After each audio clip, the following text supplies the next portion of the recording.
Hello out there, all you wonderful ones. I'm so excited because today is interview day. Welcome to our July 2025 interview where the amazing Samantha Day, perhaps one of the most loyal subscribers and clients ever, is going to be interviewing me about my journey, perhaps. Actually, I said, Samantha, don't tell me what you're going to ask me. It'll be more fun for my audience if you just ask them if you ask me what you think that they might want to know. So these questions are going to be a surprise for me, and I hope you all can sit back, relax, and enjoy. So Samantha, welcome. Could you tell us a little bit about how you found your way here? Yes. And I'm really honored, first of all, that I get to do this. This is so cool and like unexpected and awesome. So I originally found Maya's blog. I think it was your Choose Faith Not Fear blog, like back in 2014. And my first ever reading with Maya was, it may not have even had like a specific question. I think it was just like a PDF with general information about my soul, and which was awesome. I loved it. And since then I've come back for readings. I guess that was more than 11 years ago, 11 and a half years ago. And the readings have changed a lot over time. Like during that first reading, my biggest thing that I needed to work on was kind of balancing my masculine and feminine energy, specifically bringing out my feminine energy more because of how I was raised and kind of a lot of, conditioning. And then later readings were like, I went through a couple relationship changes that were confusing and trying to put into perspective, like, what am I supposed to be learning here? Why is it so hard? That kind of stuff. And then, and also a lot more about like, what is it that I bring to the table? What's my energy? Like, what are the things that my guides or like my soul are kind of gonna focus on in this life? And for me, it has a lot to do with community building and kind of like earthy, earth connection and growing food and stuff like that. But then more recent years, Maya's been offering, astrology insight, which I never connected strongly to astrology before, maybe like a few years ago, because I was always like reading like, your daily horoscope and like, oh, this doesn't really seem applicable or relevant. But then when you start to really, like Maya translated my natal chart a little bit, and I was intrigued by it and kind of dug deeper.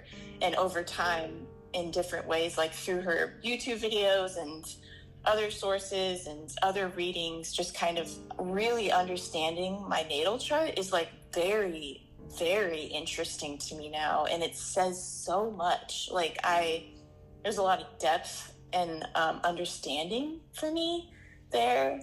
And then also recently, like human design, I feel like I'm barely scratching the surface, but that's a whole new world to look through. And I listened to the most recent interview in June because I'm also a projector with self-projected authority, and I learned so much from that interview. And so it just keeps evolving.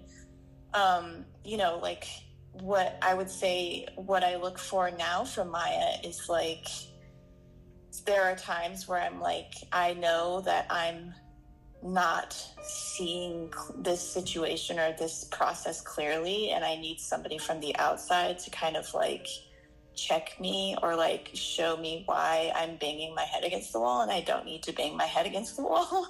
So it's been a really cool evolution, I would say. And I definitely I think that Maya's content is like probably the most positive that can be, found at the moment on YouTube.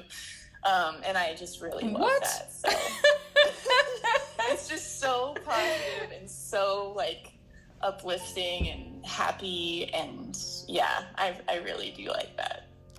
Wow. Oh, that was so incredible to listen to. Self-projected authority. Next time. A lot of people are like, Maya Joy, this is my last Earth life. And I'm like, not me. Like, I'm coming. Like, I want to be a projector with self-projected authority. Listen up, guides. Like, we're going to create that together.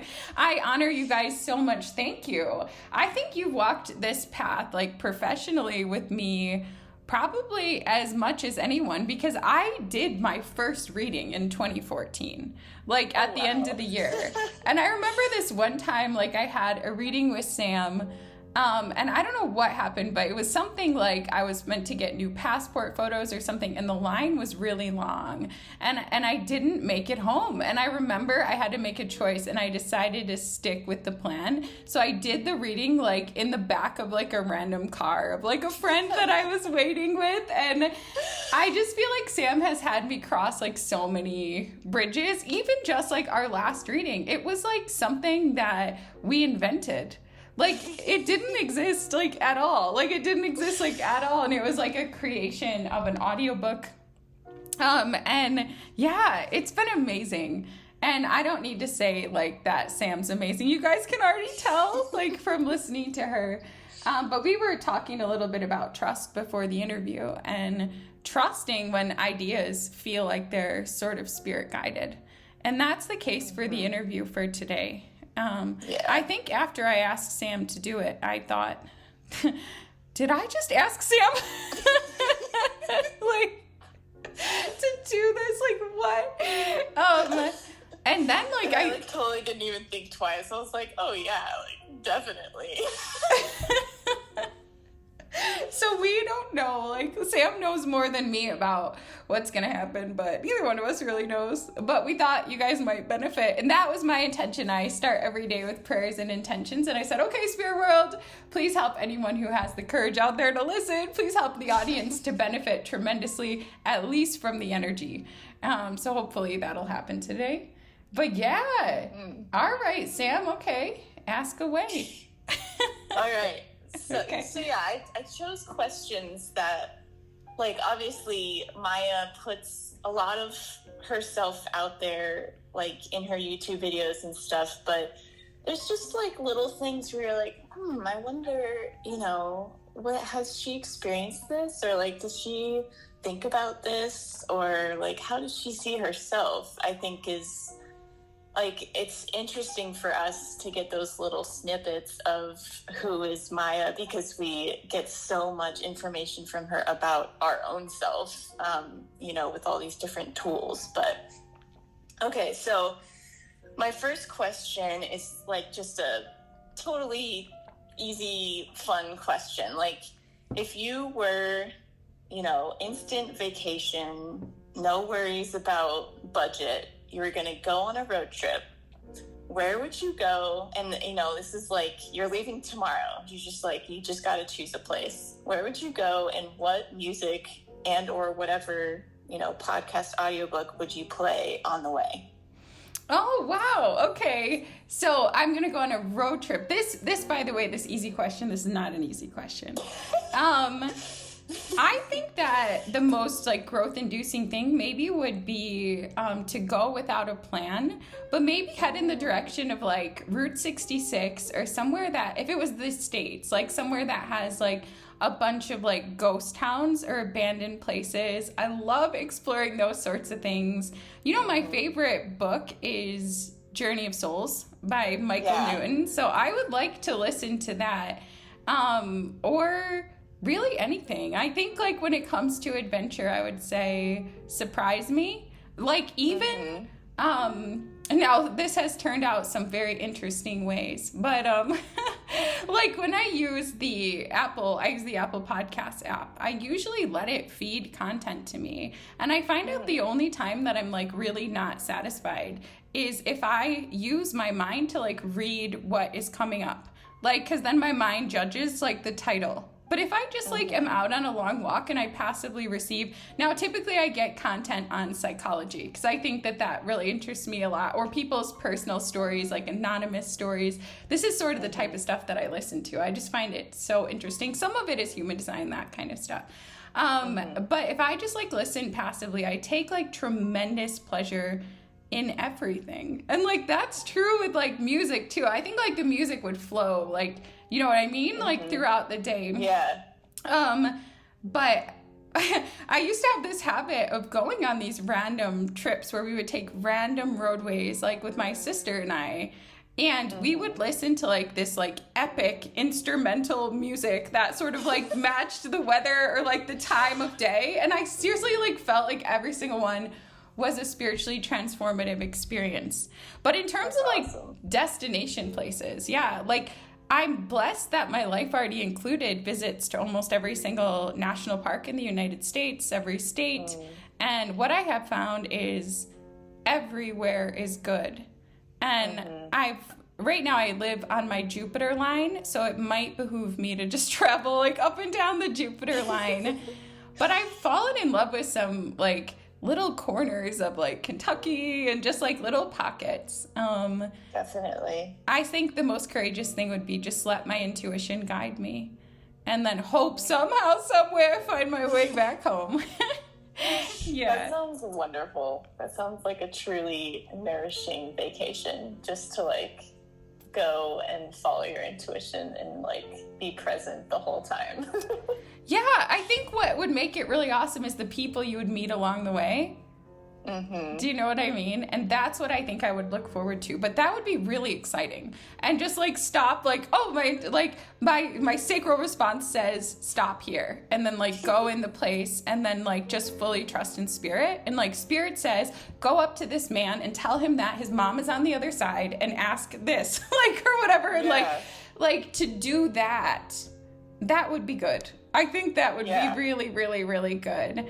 Yeah, I have the Pisces North Node, and I've learned that although it takes big trust, you know, throwing out plans, throwing out the map, and just kind of going for it in full trust tends to result in the best of my experiences. So that's probably what I would do.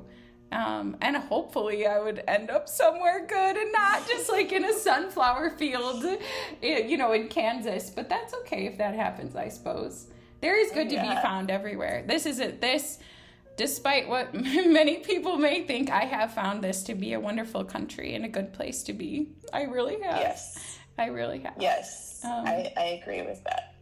Yeah. And I think, honestly, it's like I would venture to say most people probably feel that way, even though maybe like the media would have us not believe that. I think most people find good things in life, you know, despite it all. And I think like many countries are good. I have fond like feelings towards what I believe to be some of my past lives, like in Germany, even though they were during wartime. And sometimes like I just see the flag and I get that like nostalgia feeling and things.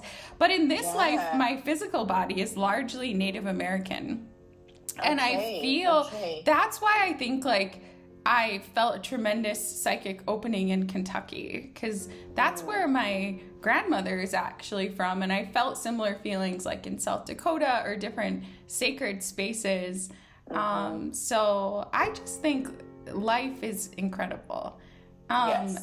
When we open to the experiences that are there, and that's what I would want to do on a trip like that, because I think if you can find happiness in whatever is in front of you, that's the recipe for a good life. It's not actually going out and seeking any external things. It's in learning to fall in love with what is right around you. And so if I made a trip about that, that would be great. And I've been blessed to do that before. Like I said, like many times actually, largely with my sister, but sometimes with others. And it's been good. So that's what I would do. Yeah. That's so great. And it kind of like reminds me of, like, I'm an army brat, so I've moved like a lot in my life, like uncommonly many times. And I also traveled abroad a little bit, and at one point I kind of had this like crazy theory, like, which I feel like I still do, that like, what if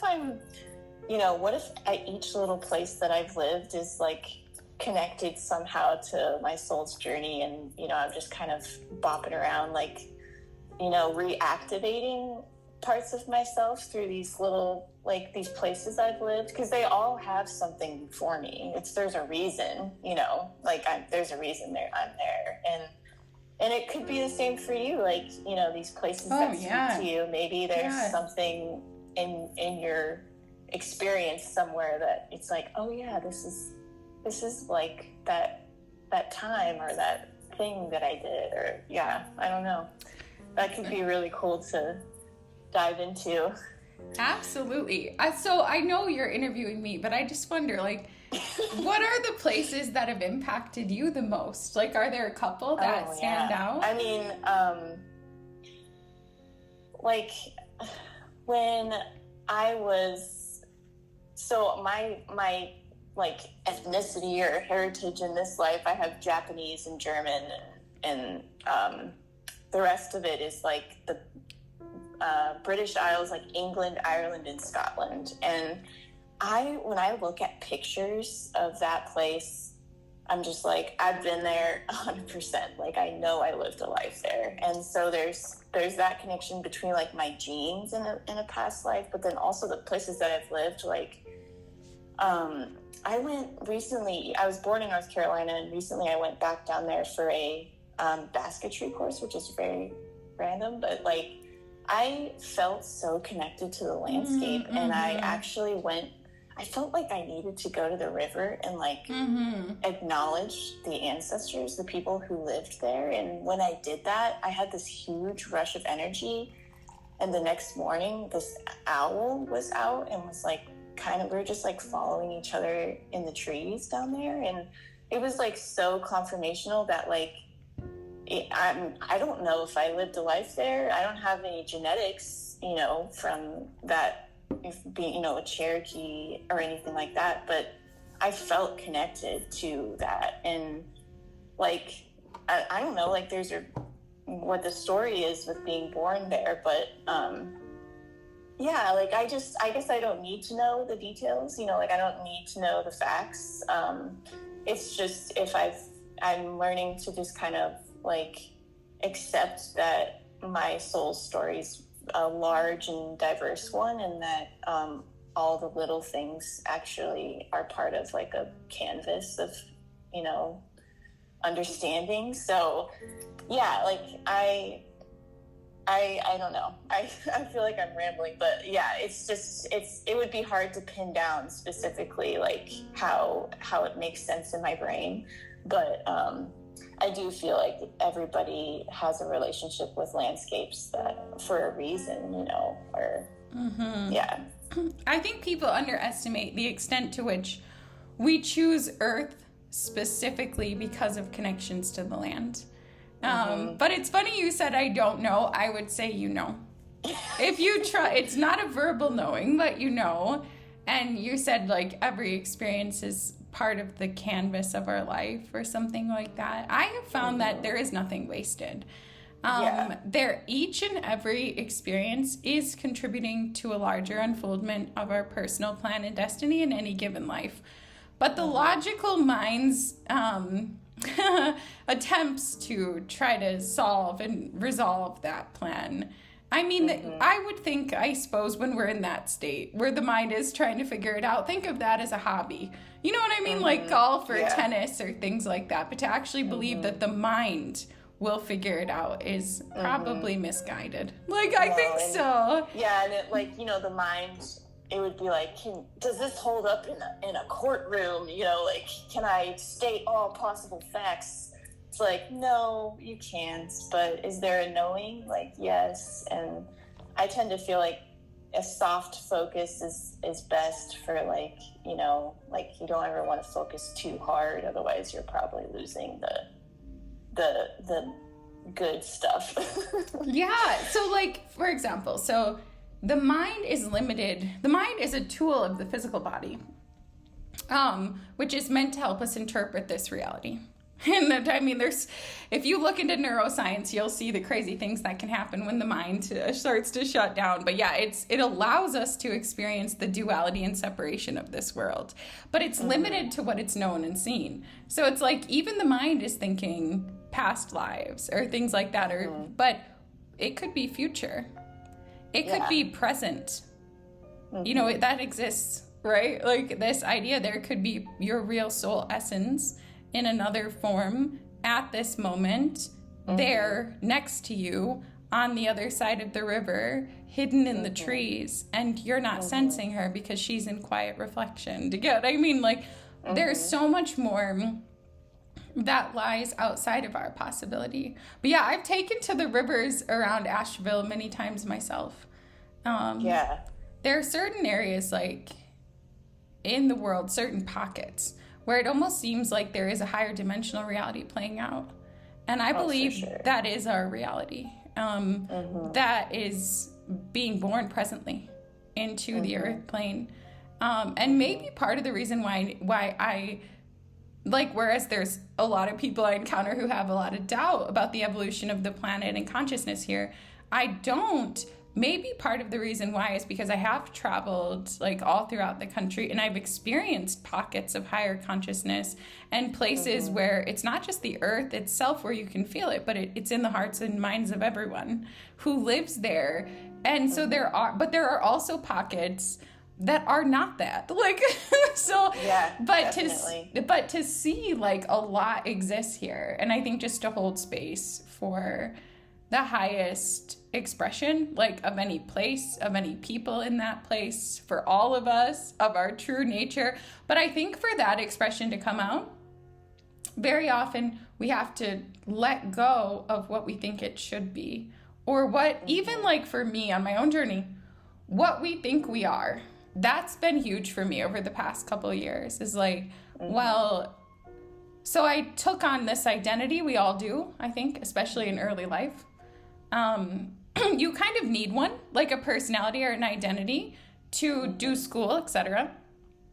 But I think the very real question of like, to what extent does that have anything to do with me?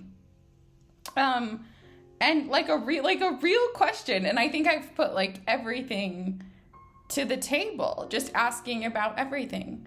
And some things I still choose them again, like after putting them on the table and saying, okay, like the music thing. Like there was a time where I was like very attached to specific music and artists, but then, and I think like losing my entire memory, which I did like multiple times in this life, has allowed me to start again. And I think what's been most interesting is like the things that I find myself drawn to after total wipes of memory, right? Like again, like the same things, but a lot like goes away. And I realized those things were never true in the first place. For example, like I used to play various instruments. And then after losing consciousness for many days and waking up, I lost the ability to read music. So I was performing at like a pretty high level, but then I wasn't taken again like the first time, you know, by the instruments. And I realized that actually for me, maybe isn't that core to my beingness, but it was more of an environmental thing. That I so happened to go through a period of life where instruments were presented to me, and so I became involved. But yeah, the whole journey of just allowing ourselves without needing to know, without needing to know. And I think a helpful affirmation for many people, especially those that struggle with anxiety, is the admission, like I don't know and I don't need to know. And sometimes like the journey is more fruitful if you, especially when I think of my journey that I just described to you of like going across the states and driving and just interviewing people, it's the not knowing that would make it good. Like if I was judging and saying, I don't need to ask that person any questions or go down that street because I already know. Look at it. That's where it's going to take me, or I can tell by what that person's wearing, what they're going to say or whatever. Well, then it's not a great journey. But if you can sit by that river and you can just feel it, and you don't know why, but you can bask in that and let that be okay. Well, that's something good to me, right? Like, that's something good, because it allows you to go on this mysterious journey. And I've been blessed to be able to communicate with many guides, loved ones on the other side. They always provide the information that is needed for the person at that time, sort of like the next step. But they don't provide everything. And we're not meant to figure it out, I feel like. Like, passing... That would be very fun. Well, that's part of the agreement of this planet. You must pass through the veil of forgetfulness in order to enter into this dimension. If you actually could remember who you are or the nature of reality, it wouldn't work. There would be no fear here. There would be no duality. There would be no ego. And that's actually part of what we come here to experience. That's part of the Earth experiment. And so anyway, so I guess like there's many ways of, I think, describing my life if I were going to, but I had the opportunity to choose a new name, right? Like after losing my whole memory, and I chose Maya, and the name itself, Maya, is like the great mystery. And I think if we're honest, we all are. You know, I prayed for 27 years to have a true and accurate memory of a small part of my most recent past life. And eventually that prayer was answered as best as I can understand that it truly could be. And it impacted me deeply. But even that is like, that's like the tiniest like thread in a big tapestry. Still totally worth it though. Like worth the 27-year wait, like 100%. But it is... Well, and honestly, like at a certain point, like for us to, you know, to be moving towards unity consciousness, it's almost like we have to let go of what are all the scraps of me, because it's going to be more and more important of like, well, I am part of, if we want to talk about tapestries, like, okay, like all of us are little threads in a giant tapestry. So even all my like fibers of past lives that make up my thread are still 100% connected and all tangled up with all these other threads in a giant tapestry. So like, even if I did know everything that went into, which on some level I probably do know everything that went into my soul or my thread, at what point do I just be in the tapestry as part of that larger picture? And so it's almost good that we, you know, it would be hard to go that direction maybe if we did have actual 100% knowing. It's like, you know, even like with just a little bit of knowing, it forever changed me. And it was very hard not to be overtaken by that identity. And I was overtaken by that identity for a time. It completely altered my preferences in all aspects of life. So I think part of it is like the ability, I think, as we evolve on our soul's journey to traverse these various levels of consciousness. And so like, it's not a mistake that you're a Samantha, right? Do you know what I mean? Like this is a well-chosen identity construct that, you know, you designed in partnership with your guides and the divine to help you navigate this imagined reality of the earth plane at this particular time in Earth's journey, right? And so I think like if you're creating a tapestry, which I think we are, right? Like become the golden thread. Do you know what I mean? Like by living out the fullest expression of your Samantha-ness, like at any given time, or the Maya-ness at any given time. But I think part of that is surrendering to the mystery. It's being called to the riverside without knowing why. And I think like the best moments of my life, like if we're really going to get down to it, it's not anymore. It's not, you know, travel or music, but it is actually those moments where by no effort of my own, God, source, the universe grants me true divine understanding around something. Like those are my deepest prayers. Like when I'm ripe for discovery, please open my mind, please open my heart. to a true and higher understanding of anything, really. I think to like, ideally, right, some sort of understanding that will help me help the world, or help me help myself, or help, you know what I mean, anything. But really, and I think hopefully out there, each person has had a moment of great awakening around something in their life. And you kind of described that's sometimes what draws you in for the readings, is like, you know, you're stuck. You know, there's a higher way of seeing, or there's something you're missing. To me, those are the greatest gifts. And, you know, it can be different for each person. But for me, there's, you know, to have, that's why I do the work that I do, right? That's why I deliver messages from the spirit world, a true and genuine, when it's an embodied knowing and you feel the reverberation in your body and you understand that's the guidance for me. And that came from another place filled with love and understanding. To me, there is nothing of greater value than that. And it is those moments where something of the spirit world stepped into the physical world for my benefit. Those, to me, and I've experienced that in a variety of contexts, those are the defining moments, I would say, of this life. But for me, right, like, the theme of this life is, and I was not trusting, like, as a young person at all. But so it's this development of trust and partnership with spirit. And that's big for me.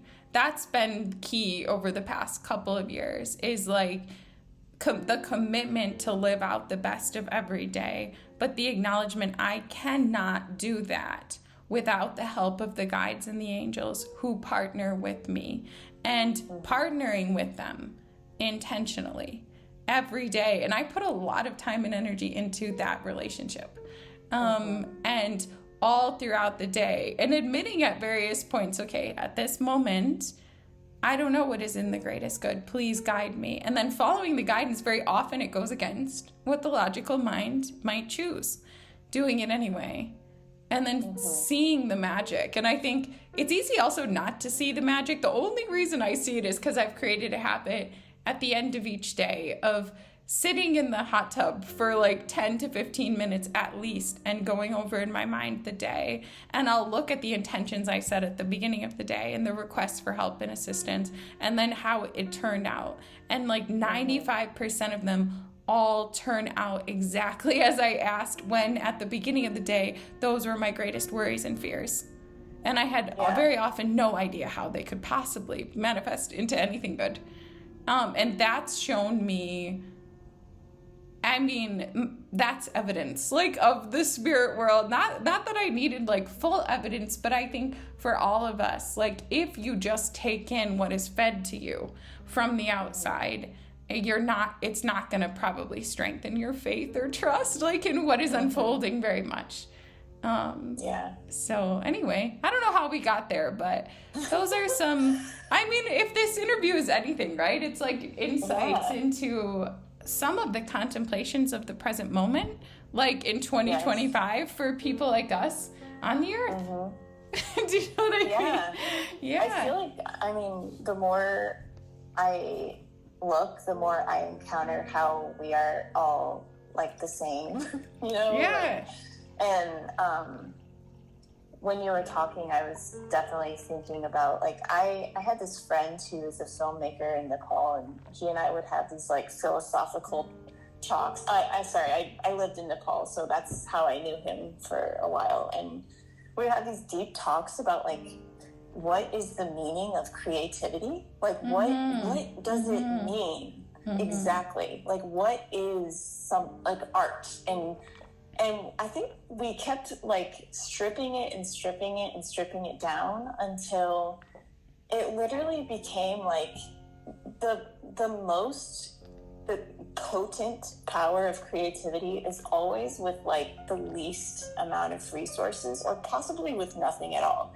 And when you're talking about, like, I would want to go on a road trip, I don't want to know where I'm going, I just want to sense, you're like constantly sensing as you're going, you have your feelers out and just like reading the wind. Like, to me, that's a sign of like a high level of creative operation, you know, like that's like the more you're able to and then there's also moments in creativity where you smell something on the wind and then you go and you act on it. So there is a flow there of like, I'm allowing, I'm sensing, and now I'm acting, but now I'm back to allowing, and like kind of knowing how that process goes. But it's also very, very similar to what the Tao Te Ching is saying, like how sometimes you act and sometimes you flow, but you kind of have to know for your specific blueprint of all your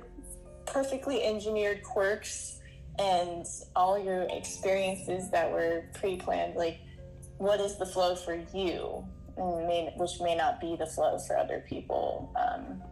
But yeah, I feel like it's evidence of your life being creatively lived, and I think that's something it's fun. I mean, it's fun and exciting, and it shows a level of like mastery for sure. I think that you're being too kind. But yeah, I mean, life forced me to develop these capacities. I mean, I suppose I could still be resisting. I would probably be in the hospital right now for sure. But developing a strange and mysterious illness that strikes at any time, often taking me into extended periods of lack of consciousness and things. So you learn to come into the moment more.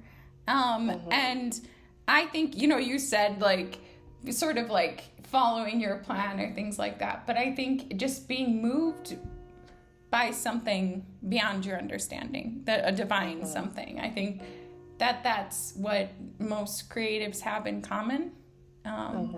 What I think and people maybe always being willing to take the pieces, disassemble and reassemble, like always, like at any time, being like, all right, that's the time it is. Time is now. Like starting over again. Like just right now. That's hard sometimes. Where you're like, I don't want to let go of this. But yeah, like sometimes life is like you don't have a choice. So I think life is creation, and I think the more you acknowledge that. Now, a lot of people don't want to acknowledge that. Like they look at their life and they're like. They don't want to acknowledge that they are creating that in the moment, every day. But I think it's like the moment that we acknowledge.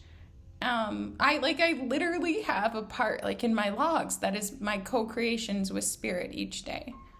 And admittedly, like there are times where bizarre things happen. And I think those are like faded experiences. And like, it's like, okay, like we didn't necessarily co-create that today. But the vast majority of the time, like what I have put out there as an intention, it is coming to pass. And so I think there's those that are blessed with talents for creating music or art or writing or these sorts of things. But I think all of us, I think that's what existence is. Like at the moment that you emerge from source, you've begun a creative journey. And yeah, I don't know, something I wanted to mention, I don't know, like it came up somewhere in what you were saying is like the idea of identity itself, right? And the fact that pretty much anyone you can see, like with your eyes or have ever encountered in this physical life, you probably already have been someone like that person, or one day will be, or have a strong curiosity for what it would be like to be. Because the soul is on this quest for experience, and here we have judgment, and that prevents the destruction of the physical body. I think that's the main reason.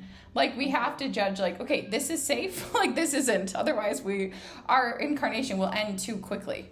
But I think we get into trouble, like if it goes too far. You know what I mean? Like where you look at someone and you say, and this is where like the readings have impacted me a great deal, because often when I'm doing them, I become, even this is really true in the calls too, but not fully, but I sort of become the person I'm connecting with for that moment.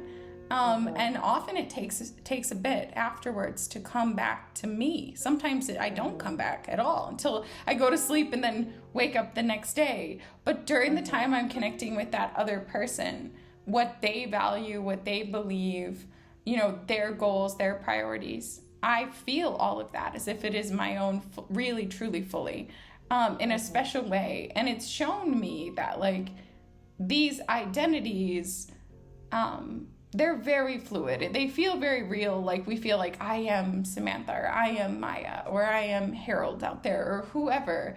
But in the blink of an eye, and very often, like, if you face a crisis or things like that, maybe, I guess I don't know, like, what typical person would experience, but you could end up out of your body. And if you listen to NDE accounts or things like that, when you're out of your body, what suddenly doesn't make sense, like, from in the body, it can be hard sometimes to grasp higher concepts. As soon as you're out of the body, it's very hard to grasp WTF was that? Like, who was Maya and why did I care? You know, what color my socks were, like, and what I was going to eat for dinner. Do you know what I mean? Like, the attachments of the identity. So I think it's a mystical, magical, wild journey, but I can say, like, we didn't mess it up. Do you know what I mean? And I think, like, traveling across wherever, any country, like, by faith, like, it's true, you might, and you probably really would, like, miss some of the big landmarks. But is that not life itself? Like, is that not what we're all doing here anyway? Like, do you know what I mean? Hopefully. Yeah.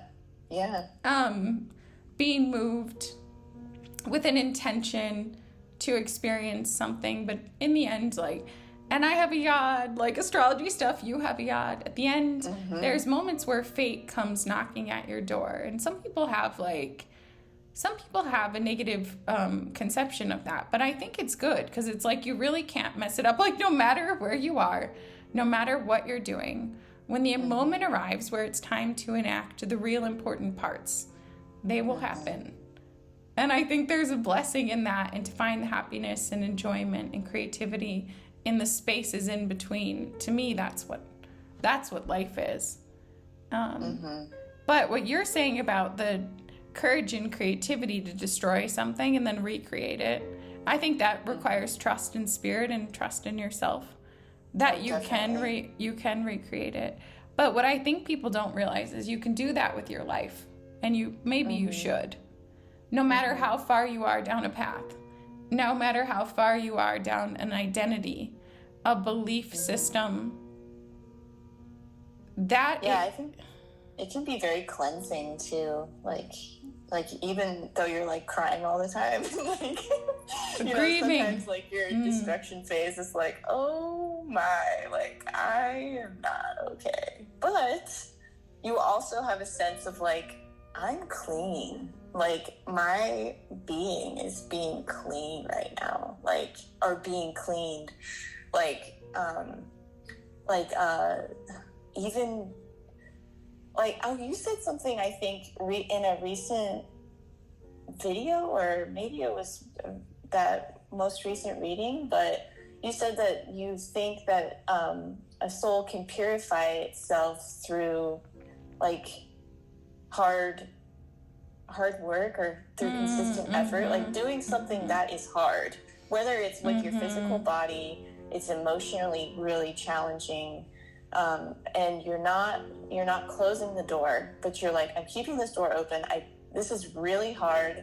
It is taking everything in my being to not run away, like, because this is so intense, like, it is a lot, but if you just, even if it's not pretty, but you can just stay and experience it, it can be cleansing, because it's just, and then afterwards, when you finally get to that place where you're like, okay, I'm doing some healing now, like, you can look back, and it's honestly, I think, I mean, if you look at, like, our movies and powerful music and those kinds of story, like, people telling stories on these really cool, story podcasts and stuff, those are the moments that you're proud of too in life, where you're like, I went through that, and that was intense, and, like, yeah.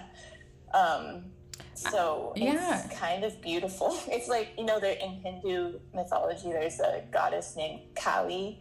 I think she's one of the incarnations of Shakti, but she's like the destroyer, and she has like a demon face with like 8 arms and 8 legs, and she's black, like head to toe in color, and she's like stomping out the world. Like, she's a destroyer. And there is a place for a Kali in life. Like, you do have to go through a bit of Kali phase sometimes. I think she has a holiday, because I always get greetings on that holiday. Oh, okay. Like from like Hindu friends or people like around the world, and they're like, thought of you today, like Maya, and I'm like, oh gosh, like, okay. But, you know, like, I think like the reason why, and I don't remember saying that, and that's part of the phenomenon, is like the guides like coming into my mental sphere and like awakening certain understandings, and then they peace out like after the readings, and I'm like, whoa. But sometimes it changes me. But like extreme enduring difficulty, the reason I think that it can be a spiritually transformative experience is because eventually you lose the self. You have to. Like, the pain or the difficulty becomes so tremendous that you have to surrender the belief that you can survive it. And you enter into a different mode or state of being. But it's the same exact phenomenon will occur. Like, you find this in people that are like, I feel like there's a show like I Shouldn't Be Alive, like, but I haven't seen it like in a long time, and like people that survive like 40 days in the ocean on a raft and stuff like that. There comes a moment of the loss of self, but that's the exact same thing like people are seeking when they use ayahuasca or MDMA, or that it's all the same thing. Like, people think they're looking for themselves, but they're not. They're trying to lose themselves, because that's where you find everything. And so I think there's many paths to that. And I think they're all good. And truly as a soul, I think sometimes, I think creativity itself is that, or an artistic expression can be that. I think we have certain preferences, but I think we wish to experience them all. But when you're in the life where you're experiencing yourself by being put to the ultimate tests of endurance and things like that, you can often deny the fact that you might have had some participation, in designing it. Yeah, sometimes you made me remember how there is a grief process that can occur when you're completely releasing an entire state of beingness or life creation and moving in a new direction. And that could last for various lengths of time, for a different person, for sure.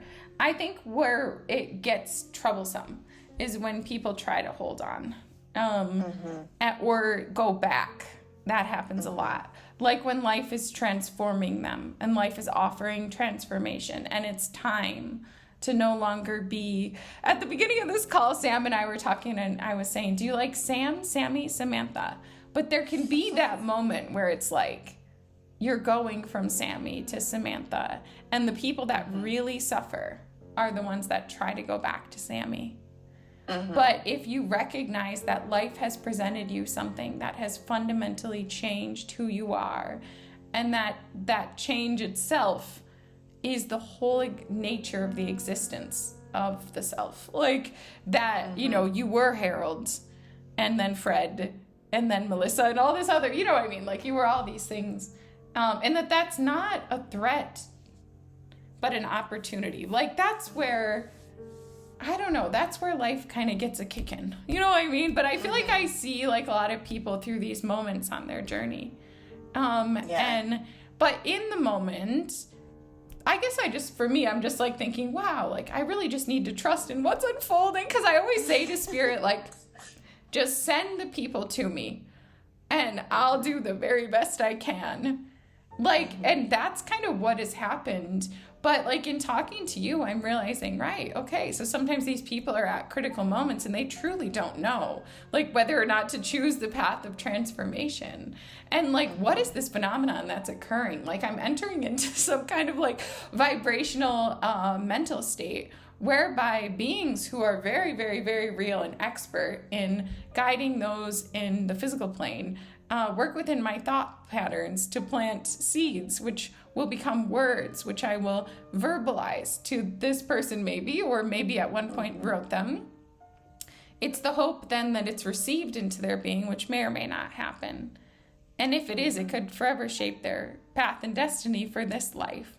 That's good. I think like overall that's good, but the whole phenomenon, like I nod to anyone that's here at all, like on Earth, because like it takes a lot to believe in all of that and to come here and to participate in the creative expression and journey. And it also nod to Earth for hosting all of us. Like, oh my gosh, like thank you. Yeah, she is a beautiful person, being. That reminds me of like when I had my son. He's my only child, and so obviously my only time giving birth, but it was like this intense experience which I barely remember. And then you stay for 3 days in the hospital, and both my husband and I were just like put through the ringer like so hard for these 3 to 4 days. And we had spent a lot of time in a dark hospital room because the baby was trying to sleep and stuff. So when we finally left and got to the parking garage to our car, which felt like an alien planet because it was like we had been gone for a lifetime, we like were driving out, and it's like bright sun, and like the world is happening on its own, like while we're going through this transition. And what I noticed just watching people on the street as we drove by was that every single person was braced to simply walk around. Like either they were braced for the wind, they were braced for the cold, they were braced for their leg that was hurting, they were braced with their dog that was, pulling them, they're braced to encounter the person who was passing by. And I don't think we notice like how much it takes just to, we are like a vulnerable, squishy thing. And like both physically, but also emotionally, like there are times where you can just feel so exposed, like depending on what you're going through in life. And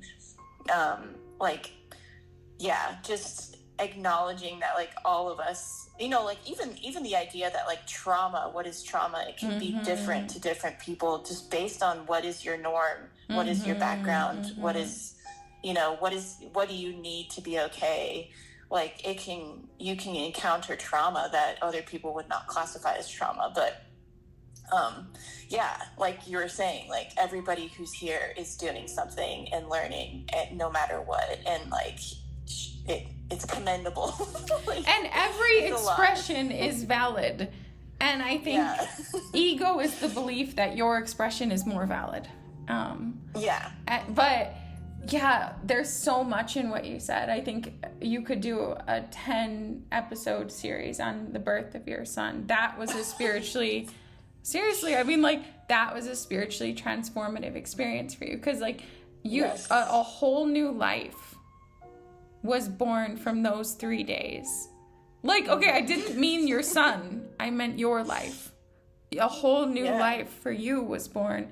And like there's that acknowledgement, right? Like if you had been living if you take any other 3-day period of your life, you're not going to have that experience.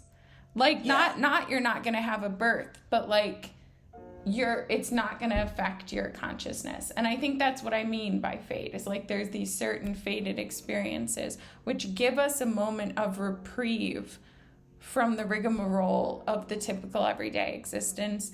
And they say, take a look, okay? And that doesn't mean you don't go back to just doing the same thing. Maybe you do. But it's like the chop wood, carry water thing. Maybe you go back, but you're in a different state of consciousness now, and you realize you're just performing those daily tasks. You know what I mean? But the experience you described there, I can only imagine being hit with the sunlight. Like, talk about rebirth. Like, you've been in like this cave and like an actual life form came out of you and you understand now like who you are is fundamentally changed. And then you see sunlight for the first time. Yeah. I mean, I don't even have words, right? Like, I'm not a mother, but I get, in a very small way, I sometimes experience phenomenon like that in airplanes. And the last time that I flew, I remember it was a very, very clear day. And as we went up in the sky, I looked at the houses, and I remember looking at, and I'd been having a lot of readings with like real estate agents or people that were buying or selling houses. And I remember like looking at one that was probably like 5,000 square feet. And next to it, one was maybe 2,500 or 3,000. And in that moment, realizing these wild and crazy experiences we put ourselves through in the earth plane, because so at some point in time, some couple or family probably saw both houses. And the difference in how it would shape your life experience if you choose the 5,000 square foot one or even choose to buy a house at all, and how people will sacrifice decades of their life, tremendous amounts of happiness and peace. And I'm not saying this is like a good or bad thing, but just the full recognition that this occurs all the time. And this is not only it's the norm on this planet. And like both of the houses, like as soon as you got, say, I don't know, 10,000 feet off the ground, the difference in size was almost imperceptible. And that's what I think hit me, is like, to how much are you willing to sacrifice for a difference in size that disappears at 10,000 feet? And like to get in touch with the part of me who's done that over and over again. And I think that questioning these things sometimes, I think, is a valuable pursuit. And I think that's something that has been a blessing in my life, to have the time and space to be able to do that sometimes. And just ask, like, okay, this thing I'm doing, like, does this really make sense? And it's caused me to not do a lot of things that people typically do. And I think what I always mention on this channel is the news watching thing. But there's many examples of that, you know, in my life, where I actually took a step back and I thought, okay, so this is part of the earth habitus, and most people around me are doing it. Does this make sense? I don't own a home like that. For me, it doesn't make sense. But yeah, I don't know. Like, I feel in a certain way when you saw people going about their business and they were all in a daze. Do you get what I mean? Whereas you were present because of the tremendous transformative experience you just had. You were present in the moment. And the others around you were in the dream still. And how even now it's been a while, and that really sticks out to you in your consciousness. I'm grateful for those moments. Very grateful to be sort of like, I actually never saw the Matrix film, but I think it's appropriate to say, like, be awake in the Matrix. Do you know what I mean? In those moments. Yeah, and it's hard to do that. It's hard to, I mean, it's a continual effort, you know, like you're, you know, like you don't remember saying, you know, purifying yourself through consistent effort. Like, it never ends, you know. I think there's a misconception of, like, awakening is like, okay, now I'm awake, like my eyes are open, like, that's it. Like, it's a choice. It's like a daily choice. And you still encounter these situations where you're like, I know I created this, I understand that, but why? Like, I don't like this is uncomfortable, I'm having a hard time understanding what the lesson is here. But then if you just stick with it, eventually you're like, oh, okay, I see now. But yeah, that's been part of my understanding that has surprised me with this work, is, first of all, how long we can endure things, how persistent the spirit world is, if it's something that we're meant to uncover or discover or express, how there's infinite patience. Many people observe it in their life, where a lesson is presented over and over and over again. Very often, I think it's just it is that thing, the part of us that's attached to the belief that things work in a certain way or should be a certain way or we should have a certain thing. And it's put up, to question. And we're like, no, that is how it should be, or that is how I am. But actually Spirit's saying, no, there's this other part of you. There is another way. And the only way through the difficulty is to go in that other way. But often it could take years of suffering before a person is willing to release and have the courage to step in the direction that perhaps they said they never would or never could, or these sorts of things. That's the hardest thing I encounter in the work I do, I think, is when I have a message for someone, but the timing isn't great. And so it is the accurate message, and eventually that person will do that thing or go in that direction. But the first time they hear it, it's a total rejection. And they experience disgust and hatred towards the message. And sometimes the messenger, which is me. And luckily, that probably, I would say, happens 1 or 2 times out of every 100 readings. But those are the most difficult moments that I encounter. And they each time...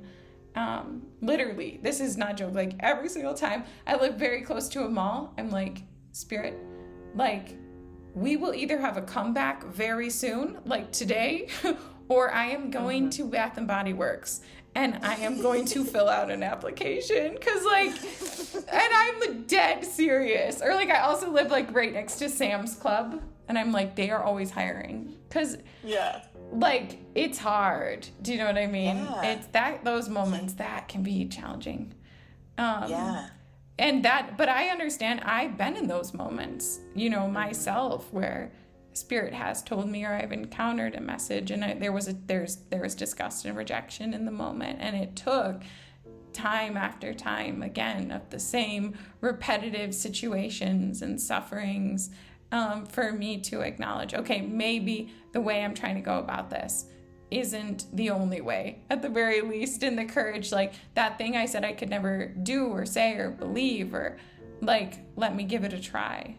And I think that's sort of what it's always about. And if we embrace this creative part of ourselves more and more, and just let go at the beginning and be like, okay, I defined myself as someone who always does this. Maybe that doesn't have to be true. Let me try this thing instead. And just kind of take an experimental approach. Often those, not always, but very often the long enduring suffering comes to a much quicker end.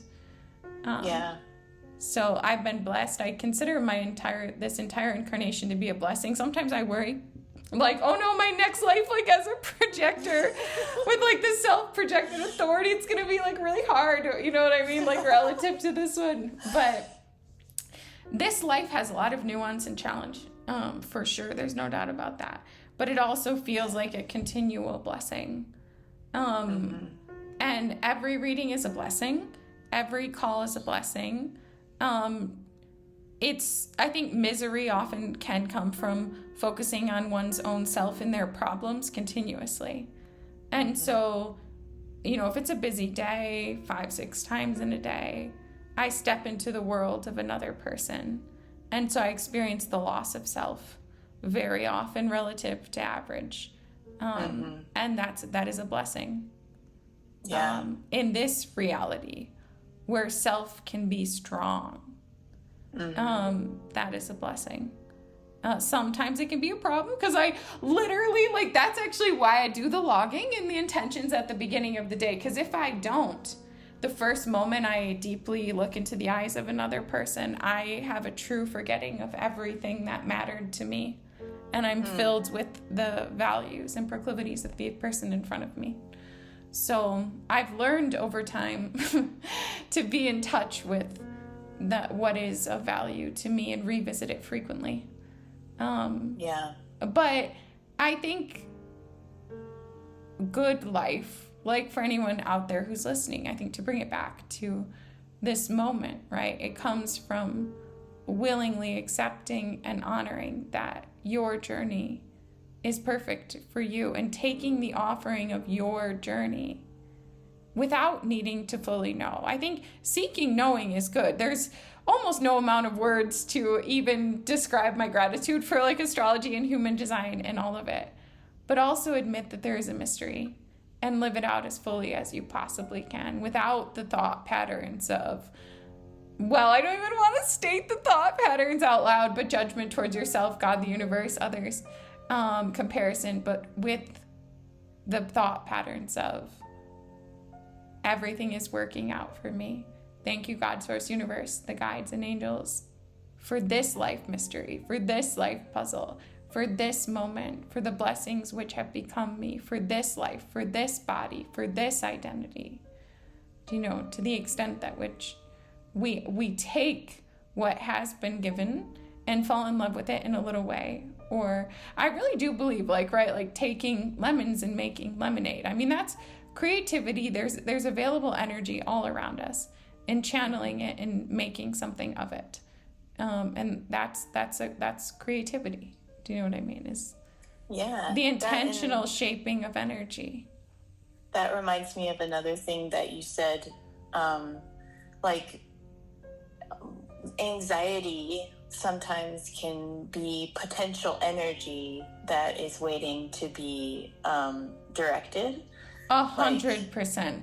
It's like, I really, really want to do this thing. I really, really want to create this thing, but I don't trust in it, and I'm afraid I'm going to F it up. You know, that's anxiety. But there's massive energy there to change the world. 100%.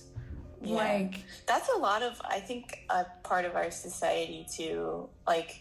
I mean, this is so biased and so me speaking from my own brain, but if people had more freedom to live creatively and maybe not work 9 to 5s and stuff, we would see a lot of societal anxiety transformed into projects and collaborations and cool things. But we'll get there. I do believe we will get there someday. That's spoken like a projector. I think, from a generator standpoint, it's give generators productive, meaningful, useful, purposeful work. And the reality thrives. So to let projectors say, listen, we need gardens in every yard, and then say, generators, here's how you make a garden, and here's the supplies, and then we change the world easily. Easily. But I think in a mostly, every projector should be allowed to put in their 2 to 3 hours of work and then rest. That's fundamentally true, okay? But generators need to work 8, 10, 12 hours a day. But the crisis with the depression in generators is the work is not meaningful and it's not energizing. Even if you could take a third of the generators and put them in work where they could see dramatic positive impact of what they were doing, the world, this reality, boom, the vibration would just rise. You'd be able to feel it in one day. You'd be able to feel a sensitive person that would be able to feel the upliftment. So I think sometimes when people listen to me, they may not understand why I'm saying a lot of what I'm saying, and sometimes I don't. But I think, I very often espouse do something good in the world today. And I say that because life happens now and life happens today. And if we want a better world, it comes from being the best. In this world that we can be in, having a small or big, positive impact in each moment. Not expecting someone else to do it, but doing it. But also, I espouse that to people because I think that that's a big missing piece in society right now, is people are made to think, and I don't think the internet has helped with this, but they're made to think, my voice doesn't matter, my impact doesn't matter, my actions don't matter, when nothing could be further from the truth as a creative being. And I think to take the life you've been given, the body you've been given, the identity that you've been given, and the acknowledgement that you have this unique experience. Somehow you got here to Earth, to live it out in a creative way and make something of the life, hopefully for the greatest good of yourself and those around you. And the struggle is part of the journey. We were mentioning those, there are periods, and I think the zodiacal releasing helps to reveal this, and I like that. I like the Zodiac Club releasing for this reason, but there are periods where we just live out the mundane. And I think that's definitely meant to be. There would be no joy in the awakening moments if we didn't have the moments of sleeping. You know? And so, but to acknowledge that it's all okay. And even though, like, we often don't understand every aspect of it or the intelligence behind it, there is an intelligence behind it. And that doing our best is not only good enough, but it's celebrated in the spirit world. And as long as we're alive, we're still alive. No matter how far you even are into a life experience or an identity construction, if you have the tower moment, you let it all go, you can create again. And some of the, if not the most of the best life stories are people who did just that. You can be very far down any road, and the first moment that you decide this is no longer for me is the moment that you can head down a new road. And that's what I think I like about the idea of going on the road trip without the map. Because it's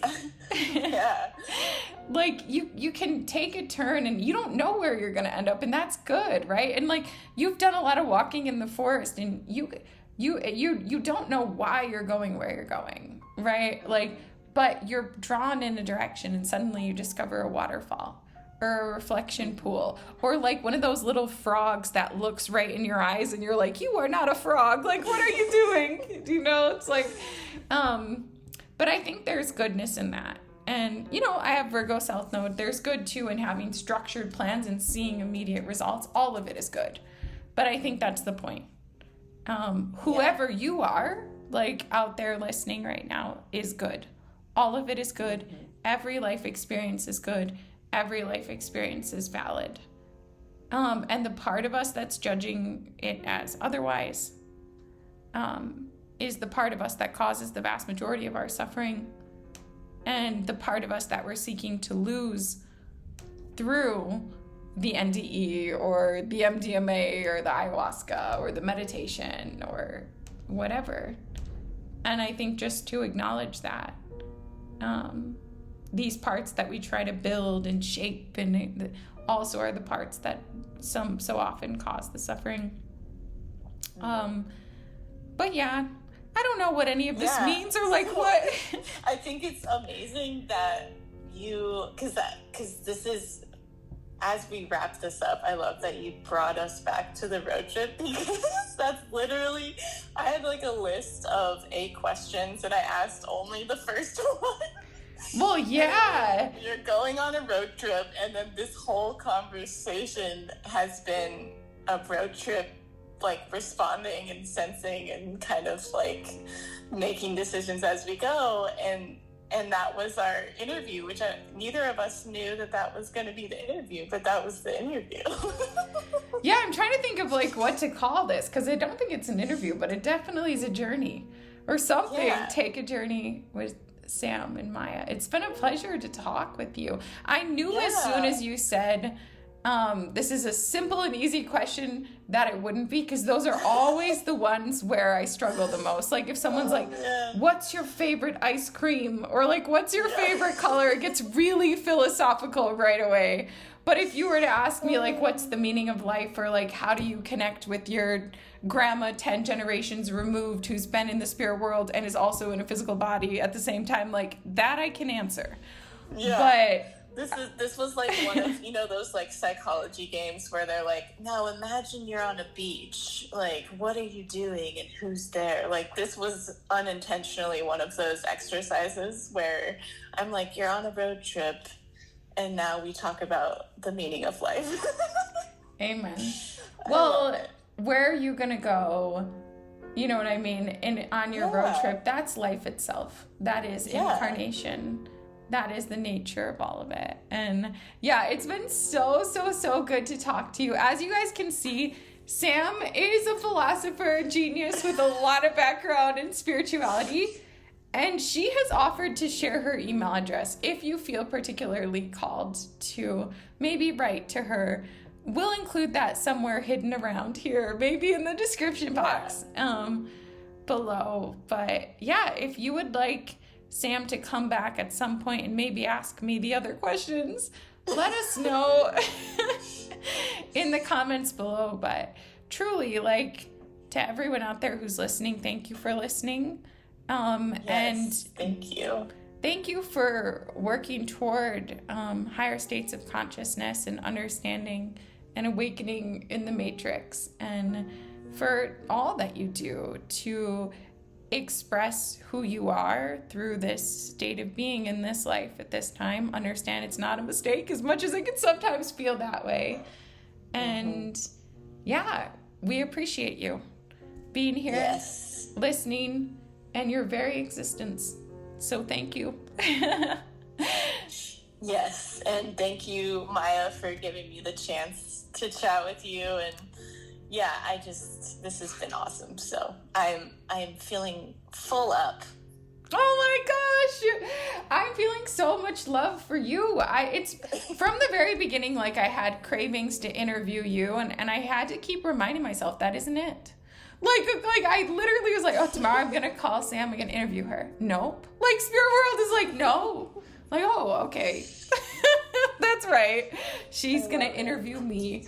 But it's been a joy. Thank you all. Many, many blessings out there to everyone who's listened today. May you have the very best moment in this moment. Remember to pack your sense of humor. Go out there and express yourself and live out this life as best as you possibly can. Many blessings to all of you, and namaste.